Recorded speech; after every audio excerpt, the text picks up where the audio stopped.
श्री कृष्ण कहते हैं, निंदा से घबराकर अपने लक्ष्य को ना छोड़े, क्योंकि लक्ष्य मिलते ही निंदा करने वालों की राय बदल जाती है।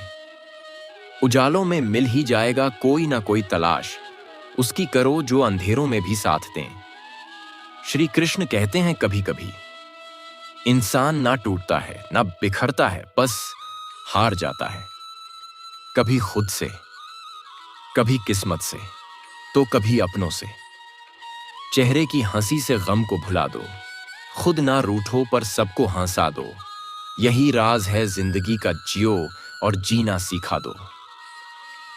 जिंदगी की राहों में ऐसा अक्सर होता है, फैसला जो मुश्किल हो वही बेहतर होता है। सपनों की मंजिल पास नहीं होती, जिंदगी हर पल उदास नहीं होती। खुदा पर यकीन रखना मेरे दोस्त, कभी कभी वह भी मिल जाता है जिसकी आस नहीं होती।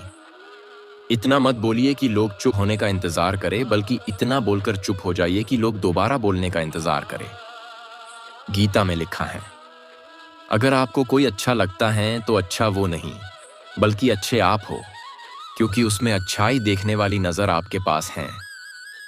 श्री कृष्ण कहते हैं, एक बात मेरी मानो, जिसके पास तुम्हारे लिए वक्त ना हो उनको कभी परेशान मत करना, क्योंकि वो अपनी दुनिया में बिजी है और उस दुनिया में उन्हें तुम्हारी जरूरत नहीं है।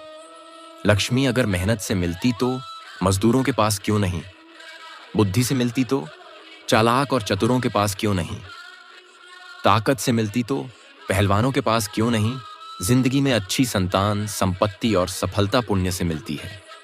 आपको अहंकार न हो कि सब आपकी कमाई खाते हैं। ये आपसे जुड़े हुए लोगों के पुण्य हैं जो आप कमाकर घर ला रहे हैं। श्री कृष्ण कहते हैं, आलसी व्यक्ति कभी भी सफल नहीं हो सकता। जिसे अपने जीवन में ऐसो आराम प्यारा है, उसे मेहनत करना अच्छा नहीं लगता। भला वह व्यक्ति कैसे सफल हो सकता है।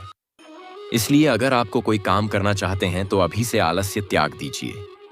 अपने काम को कभी काल पर नहीं टालना चाहिए, क्योंकि वह व्यक्ति समय की महत्वपूर्ण ना समझकर उसे व्यर्थ में गवा बैठता है।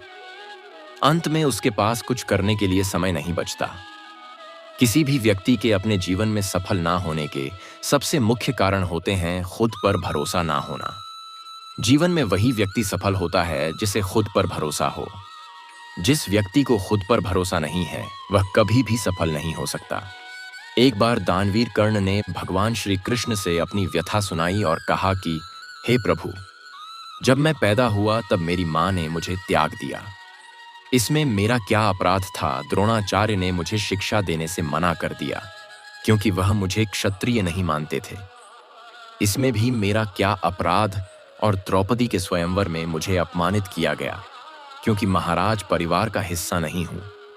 जवाब में श्री कृष्ण ने कहा, हे कर्ण, जरा ध्यान से सुनो। जब मेरा जन्म हुआ तब मैं कारागार में था और मैं पैदा होते ही मेरी मृत्यु मेरा प्रतीक्षा कर रही थी। जिस रात मेरा जन्म हुआ था, उस रात मुझे मेरे माँ बाप से अलग होना पड़ा, जहां पहुंचकर मुझे हर वो एक काम करना पड़ा जो एक गरीब परिवार में करना पड़ता है। गायों का गोबर हाथ से उठाना। जब मैं चल नहीं सकता था तब मुझ पर प्राण घातक हमले किए गए। मुझे मारने की बार बार कोशिश की गई। ना मेरे पास बचपन में शिक्षा थी, ना ही महल था, ना कोई गुरुकुल था, ना कोई विशाल सेना थी। लेकिन तब भी मेरे मामा मुझे उनका सबसे बड़ा शत्रु मानते थे। मेरा भी जीवन कई चुनौतियों से गुजरा है। यह बात इतना महत्वपूर्ण नहीं है कि जीवन में कितनी बार अपमानित होना पड़ रहा है, पर यह महत्वपूर्ण है कि आप उस अपमान का जवाब कैसे दे रहे हैं। आपके पास ज्ञान है जिसका आप इस्तेमाल कर पा रहे हैं, और इन सब चुनौतियों को पार करके कैसे आगे बढ़ते हैं। यह बात सबसे अधिक महत्वपूर्ण है कि सब कुछ किताबों से ही सीखने को नहीं मिलता। कुछ मतलबी लोगों से भी बहुत कुछ सीखने को मिलता है। गलती उसी से होती है जो मेहनत से काम करता है। निकम्मे की जिंदगी तो दूसरों की बुराई खोजने में खत्म हो जाती है। इज्जत इंसान की नहीं होती, जरूरत की होती है। जरूरत खत्म तो इज्जत खत्म। बोलना सीखें, वरना जिंदगी भर सुनना पड़ेगा। उड़ने में बुराई नहीं है।